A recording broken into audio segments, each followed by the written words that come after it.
Standing here at Corrigan Oil Speedway, one of the most anticipated tracks on the Jag Series All-Stars Tour schedule, well, this quarter mile definitely adds the exclamation point to all of that high-action bullring style racing. When we think about racing, we also think about lifting and setting yourself up for turn one. Now, here at Corrigan Oil Speedway, you would expect drivers to be lifting around this area, but in reality, most guys are lifting all the way towards around the start-finish line in this opening gap of the grandstands to the actual racing surface. You may be saying, whoa, that is really early.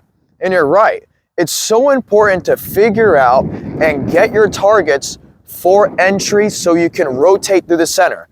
Now, at most tracks, and including at Corrigan Oil Speedway, if a driver can get that turn by jamming back on the throttle in the center of a corner, including on a tight bullring-esque racetrack like this, it will get them ready for exit. Now, from an overhead view, Corrigan Oil Speedway looks pretty similar from one end to the other.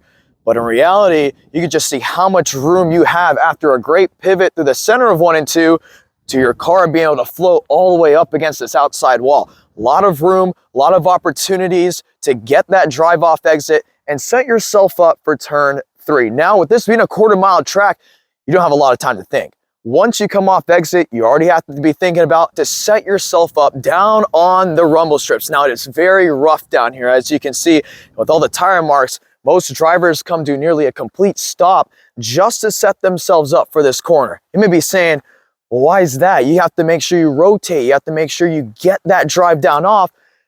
But remember when we talked about in turn 2 how much room you have down off exit? You have no room coming down off 4. And it's very clear that a lot of drivers have gone into that outside wall. So how does someone find victory lane at Corrigan Oil Speedway? Well, we're about to find out as the Jag Series All-Stars Tour gets ready to take the green flag.